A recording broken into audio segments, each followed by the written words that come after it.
Hello my dear teachers. Commerce के questions करेंगे आज हम। जून 2025 के जो अभी रीसेंट पेपर हुआ था पिछले संडे जब आपका एग्जामिनेशन था। अगर आपने वो एग्जाम दिया है या नहीं दिया है और आगे जाके अभी नेट एग्जामिनेशन देने वाले हैं, जो स्टार्ट होने वाला है अभी, तो आपको ये वीडियो जरूर काम आएगी।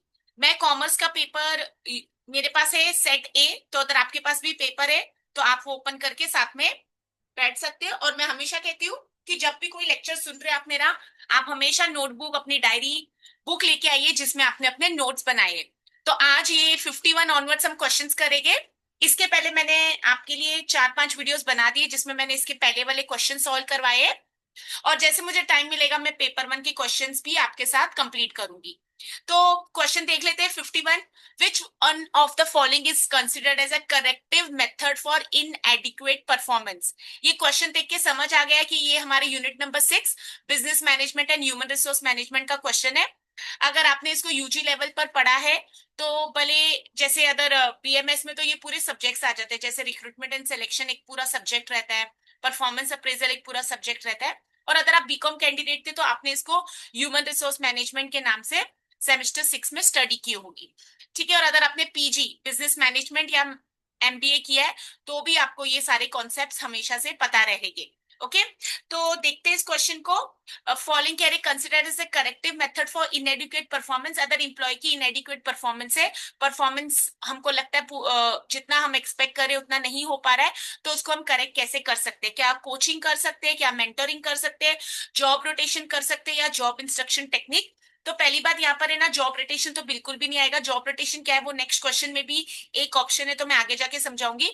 कोचिंग एक्टिव रहती है, मेंटरिंग मैं बोलूंगी एक पर्सनल रिलेशनशिप बिल्ड करने की कोशिश करती है। अगर आप स्पोर्ट्स प्लेयर है तो आपको पता है कि आपके कोच आपके साथ आपको ट्रेनिंग से लेके करेक्शन तक करवाते हैं। और जॉब इंस्ट्रक्शन टेक्निक यहाँ पर कुछ भी नहीं है।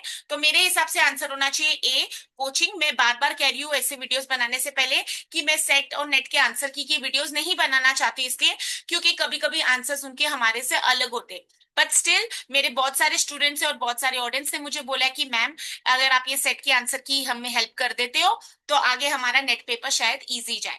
तो इसलिए मैंने सोचा कि चलो मैं भी ये काम कर लेती हूँ। तो यहाँ पर मुझे कोचिंग और मेंटरिंग में अगर मैं डिफरेंस बताऊं तो हम थोड़ा सा स्टडी कर लेते हैं। मैं हमेशा कहती हूँ कि कॉन्सेप्ट्स को पढ़ लीजिए। अगर आप पहली बार कुछ भी कॉन्सेप्ट आपको मिला, ऐसा कुछ भी नहीं होता है कि हमें ऑलरेडी आता है कॉन्सेप्ट। जब भी पढ़ते हो अच्छे से पढ़िए। तो अगर मैं बोलूँ ह्यूमन रिसोर्स मैनेजमेंट में, अगर कोचिंग का क्या रेलेवेंस है, एसेंस है, तो कोचिंग फोकस करती है इंडिविजुअल्स के पोटेंशियल को जानने की। ठीक है। हम कोचेस चाहते हैं कि उनके कैंडिडेट्स, मतलब जो भी उनके एम्प्लॉयज या फिर स्पोर्ट्स अगर आप खेल रहे हो तो उनके स्टूडेंट्स की परफॉर्मेंस हमेशा मैक्सिमाइज हो और वो हमेशा अपने गोल्स और ऑर्गेनाइजेशनल गोल अचीव कर जाए। तो कोचिंग से हमेशा एम्प्लॉय डेवलपमेंट, परफॉर्मेंस इंप्रूवमेंट रहती है, लीडरशिप डेवलपमेंट भी होती है, एम्प्लॉय एंगेजमेंट भी होता है, retention, change management, improved communication, बहुत सारी चीजें होगी। मैं बोलूंगी अगर essence of coaching in HRM is empowering individuals to realize their potential while helping them achieve the organizational goals also। तो खुद के गोल्स हम अचीव करें, उसको अलाइनमेंट करके हम ऑर्गेनाइजेशनल गोल्स को भी अचीव कर रहे हैं। अगर मैं मेंटरिंग की बात करूं तो मेंटरिंग एक ऐसा फंक्शन है जो लॉन्ग टर्म डेवलपमेंटल रिलेशनशिप है that suppose a personal and professional growth. ठीक है। नॉलेज भी शेयरिंग होती है, सिखाया भी जाता है और ऑर्गेनाइजेशनल की कंटिन्यूटी भी बढ़ती है। But mentoring is more of developing relationship. तो अगर मुझे इंप्लॉय को करेक्ट करना है तो मेरा आंसर हमेशा यहाँ पर कोचिंग बनना चाहिए।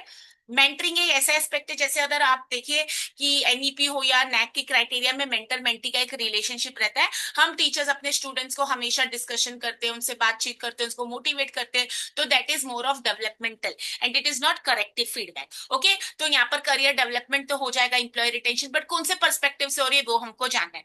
तो मैं बोलूँ अगर essence of mentoring in HRM is you are cultivating a supportive and knowledge rich environment. ठीक है। जहां पर इंडिविजुअल्स की ग्रोथ होती है but there is someone to help them, that is called as guided relationships. ठीक है। तो अगर दोनों में क्या डिफरेंस है वो समझ आ जाए तो यहाँ पर हमारा करेक्ट आंसर बनना चाहिए है कि कोचिंग, ठीक है, क्योंकि कोचिंग एक ऐसा फंक्शन है जो इम्प्रूव करता है परफॉर्मेंस एम्प्लॉयज की, उनको फीडबैक दे के, उनको गाइडेंस दे के और सपोर्ट दे के, ठीक है। अगर कुछ परफॉर्मेंस गैप्स है या गोल्स अचीव नहीं हो रहे या हम उसको कैसे इंप्रूव कर सकते हैं, वो भी सब इसमें हो जाएगा। मेंटरिंग की अगर मैं बात करूं तो वो लॉन्ग टर्म डेवलपमेंट रिलेशनशिप है और वैसे परफॉर्मेंस पर पहले फोकस नहीं करते हैं। जॉब रोटेशन क्या होता है, यहाँ पर हम एक ऐसा टूल है जिसको हम इंप्लॉयज को हर पोजीशंस के काम सिखा देते, ओके। और जॉब इंस्ट्रक्शन टेक्निक अगर मैं बात करूँ तो ये न्यू इंप्लॉयज के लिए होती है जनरली, ठीक है, और learning a new task and not necessary correction के लिए, ठीक है। तो यहाँ पर मोस्ट अप्रोप्रिएट आंसर हमारा बनता है कोचिंग। तो यहाँ पर 51 का आंसर है कोचिंग।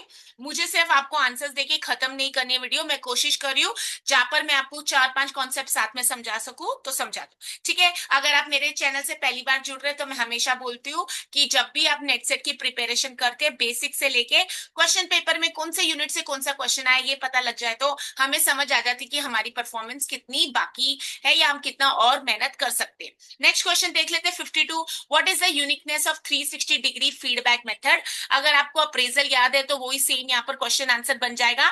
यूनिकनेस कह रहे हैं मतलब क्या डिफरेंस है 360 डिग्री में दूसरे मेथड से। तो senior managers can evaluate the employee, ये तो हर परफॉर्मेंस अप्रेजल में होता है। Team members can evaluate the employee, supervisor can evaluate the employee. और डी में देखिए पूरी स्टेटमेंट है, all those who interact with an employ in any capacity can evaluate the employee. It could be your senior, it could be your junior, it could be the customer, it could be any of the stakeholder. So जहां पर भी 360 feedback उसका नाम ही होता है कि overall आपका performance analyse हो रहा है। So whoever is interacting with an employ in any capacity, मतलब चाहे वो जूनियर हो सीनियर हो, कैन इवेल्युएट द एम्प्लॉय। तो यहाँ 52 का करेक्ट आंसर बनना चाहिए option number D. Performance appraisal आपने पढ़ा तो आपका आंसर ये रॉन्ग नहीं जाएगा। सबसे इजी क्वेश्चन होगा एचआरएम का। नेक्स्ट क्वेश्चन पढ़ लेते हैं 53। Who stated that need should be categorized and there is basic distinction between lower order needs and higher order needs, ठीक है। पोर्टर है मॉडल अलग है, मैस्लो और एल्डरफेर में आप कंफ्यूज हो सकते हैं, और विक्टर ब्रूम की थ्योरी अलग है। तो मैस्लो ने हमको बताया था कि नीड हायरार्की थ्योरी होती है जहां पर हमारी लोअर लेवल नीड से सेल्फ एक्चुअलाइजेशन नीड्स होती है, तो देयर इज अ डिस्टिंक्शन। और एल्डरफेर की अगर आप बात करें तो आपको पता होना चाहिए, उन्होंने बताया था कि अगर लोअर लेवल नीड्स हम सेटिस्फाई नहीं कर पाते तो हायर लेवल नीड्स पर जा सकते हैं। तो या तो फिर उसमें ये भी कॉन्सेप्ट है कि हम फ्रस्ट्रेटेड हो जाते हैं, हमारी नीड्स फुलफिल नहीं हो रही है तो रिग्रेस स्टार्ट होते हैं, ठीक है। तो यहाँ पर उन्होंने डिस्टिंक्शन पूछा तो यहाँ पर आंसर बनना चाहिए मैस्लो की नीड हायरार्की थ्योरी। अगर तुरंत अभी आपको याद नहीं आ रहा है कि सबसे लोअर पिरामिड पर कौन सा था, सेकंड नीड्स कौन सी थी, तो प्लीज उसको रिवाइज कर लीजिए, हर बार थियोरीज पर क्वेश्चन आ रहे, ठीक है। तो there is a basic distinction between lower order needs and, तो यहाँ पर करेक्ट आंसर बनना चाहिए बी मैस्लो, एब्राहम मैस्लो की थ्योरी। ओके 54 चलते हैं। The act of increasing the knowledge and skills of the employees for doing a particular job is called, ठीक है। पूछ रहे कौन सी in terms motivation information leadership या ट्रेनिंग में कौन सा हेल्प करता है नॉलेज इंक्रीज करने को एम्प्लॉइज की उनके स्किल्स, ठीक है। अब सबकी डेफिनेशन पता होनी चाहिए। मोटिवेशन एक्ट ऑफ इंड्यूसमेंट, किसी को हम स्टिमुलस देते हैं या तो हम इंटरनली मोटिवेटेड होते हैं externally. Information is just sharing something which is relevant. Leadership कौन सी है, एक ऐसी क्वालिटी है जो मैं हमेशा बोलती हूँ बॉस और लीडरशिप में क्या डिफरेंस है। बॉस और लीडर अक्सर ये डिफरेंस रहेगा मेजर कि लीडर हमेशा साथ में लेके सबको चलता है, ठीक है। आपको एनालाइज करना आप लीडर बनना चाहते हैं या बॉस। तो leadership is activity of influencing people without any force और coercion. There are people who are willingly ready to support you, ये सब लीडरशिप से होता है। तो अगर मैं ट्रेनिंग की बात करूं तो training is always job specific, training is always short term and it is given to the employees to ensure that उनकी नॉलेज और स्किल्स बढ़ जाए। तो ट्रेनिंग यहाँ पर करेक्ट आंसर बनता है। अब आपके लिए होमवर्क है, what is the difference between training and development, ये भी पता होना चाहिए, अक्सर हमको नहीं पता होता है, ठीक है। और अगर आप असिस्टेंट प्रोफेसर के इंटरव्यू के लिए जाएंगे तो आपको इसमें रीसेंट टर्म्स भी पूछे जा सकते हैं। तो 54 का करेक्ट आंसर बनना चाहिए option number D. Next question पढ़ लेते हैं 55। An organized factual statement of the duties and responsibilities of specific job is, question में ही हिंट है, कह रहे organized factual statement of duties and responsibilities किस में बताई जा रही है, क्या जॉब स्पेसिफिकेशन में, क्या जॉब एनालिसिस में, क्या जॉब डिस्क्रिप्शन या जॉब रोटेशन। देखिए यहाँ पर ये कॉन्सेप्ट क्लियर कर देती हूँ मैं आपके, ये आंसर है जॉब डिस्क्रिप्शन। यहाँ पर स्पेसिफिक देख के हम जॉब स्पेसिफिकेशन डाल देंगे, पर जो जॉब डिस्क्रिप्शन होता है वो ड्यूटीज एंड रिस्पॉन्सिबिलिटीज की स्टेटमेंट होती है। अगर आपका इंटरव्यू देना जा रहे हैं तो आप जानना चाहिए आपको वहां पर क्या काम कराया जाएगा, ठीक है, या फिर आपको लोकेशन कहाँ पर है, तो ये सारी चीजें आपको जॉब डिस्क्रिप्शन से पता लगती है। अब अगर मैं बताऊं आपको कि व्हाट इज जॉब रोटेशन, तो एक बार थोड़ा सा उसको पढ़ लेते हैं। जॉब एनालिसिस पहले बता देती हूँ। जॉब एनालिसिस क्या होता है? एक प्रोसेस है where you study, okay, what you study the and collect detailed information about the duties, responsibilities, necessary skills, outcomes and work environment। ठीक है, ये फाउंडेशन होता है। जॉब एनालिसिस के बाद आपका job description of job specification बनता है। ठीक है, तो यहाँ पर आप डिटेल इंफॉर्मेशन कलेक्ट करें, सब रिलेवेंट। ओके, तो और ऑब्जेक्टिव जॉब एनालिसिस होता है कि define what a job entails, या तो क्वालिफिकेशंस क्या चाहिए, या हम सपोर्ट कैसे कर सकते हैं एम्प्लॉयज को ऑर्गेनाइजेशन में ट्रेनिंग देके इवेल्युएट करके। ठीक है, अब अगर मैं बात करूं जॉब रोटेशन की, तो जॉब रोटेशन क्या है? यहाँ पर हॉरिजॉन्टल रोटेशन भी होती है और वर्टिकल रोटेशन। पहले बात कर लेते हैं रोटेशन। एक ऐसी ह्यूमन रिसोर्स मैनेजमेंट में टेक्निक है जहां पर इंप्लॉयज को मूव किया जाता है जॉब्स में। ठीक है, मतलब उसके एक्सपीरियंस, स्किल्स और ओवरऑल परफॉर्मेंस के लिए। जैसे अगर मैं एग्जांपल दूं आपको, कि अगर आप बैंक में जाएंगे तो आप देखेंगे कभी कैशियर पर कोई और बैठा होता है, कभी कोई और, बट उन सबको जॉब आता है। जो ऐसा नहीं होता है कि कैशियर नहीं है तो आज बैंक बंद हो जाएगा। ठीक है, तो इससे एडवांटेजेस भी होते हैं, डिसएडवांटेजेस भी होते हैं। हॉरिजॉन्टल रोटेशन रहेगा, सिमिलर लेवल्स पर इंप्लॉयज को मूव किया जा रहा है। ठीक है, जैसे इंप्लॉय को रोटेट किया जाता है सेल्स, कस्टमर सर्विस, बट उनका लेवल सेम है ऑफ वर्क। और वर्टिकल रोटेशन रहता है जहां पर मैं बोलूँ आपकी प्रमोशन होती है। ओके, आप एक लेवल से ऊपर लेवल, तो वो भी रोटेशन है। ओके, तो ये हो गया जॉब रोटेशन। फिर हमें पता होना चाहिए व्हाट इज जॉब स्पेसिफिकेशन। तो जॉब स्पेसिफिकेशन से क्या फायदा होता है? एक डिटेल स्टेटमेंट होती है जहां पर इंप्लॉयज के क्वालिफिकेशन, स्किल्स, एक्सपीरियंस, नॉलेज, ये सारी चीजें हमको पता होनी चाहिए। ठीक है, it is a detail statement about the qualification, skills, experience, knowledge and attributes. ये ब्रॉडर जॉब डिस्क्रिप्शन प्रोसेस है और इससे पर्सन रिलेटेड रिक्वायरमेंट्स। तो कैंडिडेट में आपको क्या चाहिए, ये आपके जॉब स्पेसिफिकेशन में आता है। और जैसे अभी मैंने बताया, करेक्ट आंसर आपका बनना चाहिए था जॉब डिस्क्रिप्शन। तो जॉब डिस्क्रिप्शन क्या रहता है? जहां पर ड्यूटीज और रोल्स के बारे एक्सप्लेन किया जा रहा है। ओके, तो कंफ्यूज मत होइए। Written statement of the task, duties and responsibilities बोलते हैं जॉब डिस्क्रिप्शन। ठीक है, आपको पता होना चाहिए आप अप्लाई कर रहे हो तो आप कहाँ पर जाने वाले, लोकेशन कहाँ है, टाइमिंग्स क्या है। तो यहाँ पर स्पेसिफिक से प्लीज कंफ्यूज मत होइए। तो यहाँ पर करेक्ट जॉब डिस्क्रिप्शन है। 5 मिनट में 4 कॉन्सेप्ट पढ़ सकते हैं, भले इन डेप्थ में नहीं, बट एटलीस्ट ऊपर ऊपर से पता लग जाएगा। ये पेपर को मैं एनालाइज करती हूँ तो बहुत सारी चीजें, अगर आपने 2 साल भी पुराने पेपर्स, 2 साल के भी पेपर्स रेफर किए होते तो आपका यहाँ पर क्वालिफाई होना पक्का था। तो यहाँ पर करेक्ट आंसर बनता है आपका जो 55 का C. Let's move on to the next question. Which of the following steps in planning process involves the execution of a plan? देखिए, क्वेश्चन को समझना बहुत जरूरी है। कभी कभी हमें क्वेश्चन नहीं समझ आ रहा है, या फिर मुझे इंग्लिश अच्छे से समझ नहीं आई, तो वहां पर भी आंसर गड़बड़ हो सकता है। Never read the question in a Hari. Okay, मैं हमेशा बोलती हूँ कि जब मैंने ट्रिक्स और टिप्स भी आपको बताई है, आपको लगता है वो चल रहा है, उसमें एप्लीकेबल है, बट हमेशा याद रखिए कि कुछ भी सॉल्व करने से पहले चारों ऑप्शंस को और अच्छे से क्वेश्चन को रीड कर लीजिए। विच of the following steps in planning process involves execution? कौन से स्टेज पर होते हैं? क्या इम्प्लीमेंटेशन पर, क्या सिलेक्शन पर, इवेल्युएशन पर, रिव्यू? रिव्यू तो देखिए आपको पता है उसका मतलब क्या है, फीडबैक होने के बाद। Evaluation is assessment. सिलेक्शन हम एम्प्लॉयज को सिलेक्ट करें। तो एग्जीक्यूशन हमेशा इम्प्लीमेंटेशन फेज पर होती है। ठीक है, इम्प्लीमेंट किया गया, एनईपी को लाया गया, बट इम्प्लीमेंटेशन फेज चल रहा है, तो implementation is execution of a plan. तो here the correct answer has to be option number A. Let's read the next question.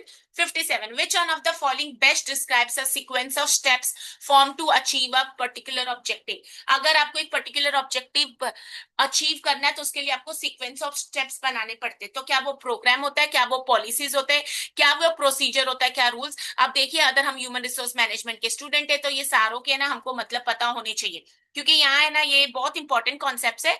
Otherwise हम सबको सेम लगता है। जैसे मैं बोलती हूँ, कॉमर्स के बच्चों को पता होना चाहिए मर्जर और अमालगमेशन में क्या डिफरेंस। ओके, तो यहाँ पर करेक्ट आंसर बनना चाहिए प्रोसीजर, क्योंकि अगर आप प्रोसीजर की डेफिनेशन देखोगे तो वहां पर सीक्वेंस ऑफ स्पेसिफिक स्टेप्स होते हैं जो हम फॉलो करते हैं। अब प्रोग्राम क्यों नहीं आंसर बन सकता? क्योंकि प्रोग्राम ऑफन क्या होता है, वहां पर ब्रॉड प्लान्स होते हैं जो उसमें ऑब्जेक्टिव्स भी आ जाएगी, पॉलिसीज भी आ जाएगी, प्रोसीजर्स भी आ जाएंगे, और ये मल्टीपल एक्टिविटीज और प्रोजेक्ट्स के लिए हो जाएगा। पॉलिसीज क्या होती है? जनरल गाइडलाइंस जो हमें हेल्प करती है अपने ऑब्जेक्टिव्स अचीव करने को। जैसे पॉलिसी है no smoking in the classroom. Okay, rule से स्पेसिफिक रेगुलेशंस बताते हैं, डूज और डोंट्स। ठीक है, जैसे यहाँ पर कचरा फेंकना मना है, तो पॉलिसीज और रूल्स में, प्रोग्राम्स में क्या डिफरेंस है ये भी पता होना चाहिए। बट यहाँ पर हमारा करेक्ट आंसर बनता है प्रोसीजर्स। बेसिक क्वेश्चन है हमारे, बहुत डिफिकल्ट भी नहीं था। अगर ऐसे क्वेश्चन सॉल्व नहीं कर पा रहे तो इसका मतलब हमारी प्रिपरेशन अधूरी है। Which one of the following refers to a series of activities undertaken by the HR managers for filling the present and future vacancies of the organization? ठीक है, तो कह रहे हैं कौन सी series of activities HR manager करता है आज जो वैकेंसीज आई है या कल जो आने वाली है? क्या वो इंटीग्रेशन है, क्या वो कंपनसेशन है, क्या वो डेवलपमेंट है, क्या ये प्रोक्योरमेंट है? ये प्रोक्योरमेंट है जिसको हम बोलते हैं hiring of the employees. Integration is coming together, compensation is related to the remuneration, salary, wages आपको रिटर्न में क्या दिया जाता है, और डेवलपमेंट यहाँ पर बिल्कुल भी सही आंसर नहीं। अगर प्रोक्योरमेंट का भी मतलब नहीं पता है तो बेझिझक उसको पढ़ लीजिए। मैं हमेशा बोलती हूँ टीचर बनने के बाद ऐसा नहीं है कि हमें कुछ नहीं आता तो हम शर्माएं। अगर अब आप स्टूडेंट है तो डेफिनेटली आपको ज्यादा मेहनत करनी है। तो procurement in human resource management का मतलब क्या होता है? You are acquiring human resources, that is your recruiting, selecting and placing the people at the right job. ठीक है, और ये प्रेजेंट और फ्यूचर। अब इसके ऊपर हमको सक्सेशन प्लानिंग पर भी बहुत क्वेश्चंस आ चुके हैं। ठीक है, फिर आपको इंटरनल एक्सटर्नल रिक्रूटमेंट पर भी क्वेश्चंस आ चुके हैं। तो here the correct answer for the 58 question is option number D, procurement, which means acquisition. Let's read the next question 59. Which of the following is not a major characteristic? पूछ रहे major characteristics नहीं है, मतलब सारे characteristics है but major नहीं है। तो बोल रहे effective human utilization of human resource, ये तो है ही, तो ये आंसर नहीं होगा। Focus on short term and long term strategies of human resources, ये भी होता है। Emphasis on quantitative and qualitative task and dimension, ये भी होता है। तो फोकस ऑन प्रमोशनल प्लान नहीं रहेगा। नॉट अ मेजर कैरेक्टरिस्टिक्स दो it will be a characteristics. अब इसके बारे में अगर हम थोड़ा सा पढ़ना चाहे तो हमें पढ़ लेना चाहिए, क्योंकि मैं बोलती हूँ अगर आज तो आंसर करेक्ट बन गया बट नेक्स्ट टाइम के लिए नहीं बनेगा। देखिए, focus is on promotional plan मतलब ये करियर डेवलपमेंट है या सक्सेशन प्लानिंग। तो ये एचआर की प्लानिंग के इनिशियल स्टेज पर नहीं होता है। ओके, हम इंप्लॉयज की तुरंत प्रमोशनल प्लान्स नहीं बनाते, but long term and short term strategies of human resources बनानी पड़ती है एचआर प्लानिंग में। आपको क्वांटिटेटिव एंड क्वालिटेटिव डायमेंशंस भी देखने पड़ते हैं। ठीक है, जैसे क्वालिटी में आ जाएगा इंप्लॉयज की स्किल्स क्या है, कॉम्पिटेंसीज क्या है, क्वांटिटी क्या है, कितने नंबर ऑफ इंप्लॉयज चाहिए, तो दैट इज एचआरपी। और इफेक्टिव यूटिलाइजेशन ऑफ रिसोर्सेज तो मेजर रोल ही है। ठीक है, अगर अब हमको नहीं पता एचआरपी का फुल फॉर्म क्या है तो वो भी थोड़ा जान लेते हैं। ह्यूमन रिसोर्स प्लानिंग क्या रहती है और वो हम क्यों स्टडी करते हैं। कल आगे जाके आप एचआर मैनेजर बनेंगे या टीचिंग में भी आपको इसका काम आता है। तो एचआर प्लानिंग बेसिकली ये पूरा सब्जेक्ट भी रह चुका है। तो ह्यूमन रिसोर्स प्लानिंग एक ऐसा प्रोसेस है जहां पर हम फोरकास्ट करते हैं ऑर्गेनाइजेशन की फ्यूचर ह्यूमन रिसोर्स। आज इंप्लॉयज ज्यादा है तो क्या उनको टर्मिनेट करना है, क्या डाउन साइजिंग करनी है, क्या इंप्लॉयज कम है तो उनकी हायरिंग करनी है। ठीक है, तो it ensures that right number of people with the right skills are in the right place at the right time to achieve the objectives of the organization. I repeat, human resource planning is the process of forecasting an organization's future human resource needs. Okay, and there are a lot of many other activities involved, such as deciding about the strategies and all. And otherwise, अगर याद रखना है तो यही याद रखिए, HRP ensures the right number of people with the right skills at the right place at the right time to achieve the organizational goals. ठीक है, तो आपका आंसर कभी गलत नहीं जाएगा। तो यहाँ पर 59 का करेक्ट आंसर बनना चाहिए ऑप्शन नंबर डी। ये लास्ट क्वेश्चन करते हैं human resource management business management का, फिर मिलूंगी मैं आपको नेक्स्ट सेशन में नेक्स्ट क्वेश्चंस के साथ। मेरे पास है सेट एग्जामिनेशन महाराष्ट्र 2025, अभी जो पेपर हुआ लास्ट संडे को, ए set. Which of the following is not a major feature of collective bargaining? Is it joint process? Is it interactive process? Is it continuous process? It is unilateral. अगर आपको collective bargaining का concept पता है तो वो joint process होता है employees और, तो अगर वो जॉइंट प्रोसेस है तो वो यूनिलेटरल हो नहीं सकता। यूनिलेटरल मतलब अगर आपने ट्रेड पढ़ा तो unilateral is one, bilateral is two. तो collective bargaining has to be bilateral because it is a communication between two parties. It is a continuous process. It is interactive mode. तो यहाँ पर उन्होंने पूछा, नॉट को highlight कर लीजिए, तो यूनिलेटरल इसका करेक्ट आंसर बन जाएगा। ठीक है, तो थोड़ा सा कलेक्टिव बार्गेनिंग के बारे में भी पढ़ सकते हैं। बहुत सारे क्वेश्चन हर बार आते हैं कलेक्टिव बार्गेनिंग पर, और ऐसा नहीं होना चाहिए कि हमारा आंसर यहाँ पर रॉन्ग चला गया। तो कलेक्टिव बार्गेनिंग क्या है? एक वॉलेंट्री प्रोसेस है। ठीक है, यहाँ पर यूनियंस के थ्रू जनरली लोग जब इंप्लॉयज और लेबर इंप्लॉयज और मैनेजमेंट के बीच में झगड़े हो जाते हैं तो नेगोशिएशन करने की कोशिश करते हैं। यहाँ पर हमेशा बायलेटरल होना चाहिए, मतलब टू पार्टीज है। यहाँ पर कलेक्टिव रिप्रेजेंटेटिव होती है, मतलब इंप्लॉयज अपने रिप्रेजेंटेटिव्स बनाते हैं ग्रुप्स के, म्यूचुअल डिस्कशन और अग्रीमेंट होती है, और यहाँ पर एम्प्लॉयमेंट टर्म्स, वर्किंग कंडीशंस के बारे में बात किया जाता है। और बहुत सारी कंट्रीज में लीगल रिकॉग्निशन दी गई है कलेक्टिव बार्गेनिंग को, और ये आउटकम्स यहाँ पर जनरली बाइंडिंग अग्रीमेंट्स होते हैं, मतलब वो स्पेसिफाइड में फॉलो कर लेते हैं। और it is a periodic process. तो ये वॉलंटरली प्रोसेस है, बायलैटरल है, it is between employees and employees, and it is aimed at reaching binding agreements on employment terms. तो यहाँ पर करेक्ट आंसर कौन सा बनना चाहिए? यूनिलैटरल नहीं है, बायलैटरल होना चाहिए। ठीक है, तो ये थे आज के business management and human resource management के क्वेश्चंस। कॉमर्स और मैनेजमेंट के कैंडिडेट्स को ये हेल्प रहेगी। और एग्जाम बहुत ही नजदीक है, आप वेबसाइट चेक करते रहिए, एडमिट कार्ड आने वाली है, लोकेशन उन्होंने बता दी है। और फिर मिलते हैं नेक्स्ट सेशन में नए क्वेश्चंस के साथ। अगर अब तक आप मेरे चैनल से नहीं जुड़े, अब तक की प्रीवियस वीडियोस नहीं देखी है, तो देख लीजिए। मैं डिस्क्रिप्शन बॉक्स में इसके पहले वाले जो क्वेश्चन सॉल्व किए उन वीडियोस का लिंक आपसे शेयर कर दूंगी। फिर मिलती हूँ आपको नेक्स्ट सेशन में। पढ़ते रहिए, क्वालिफाई होके मुझे जरूर बताइए और अपनी खुशी में शामिल कीजिए। May all you qualify and God bless you.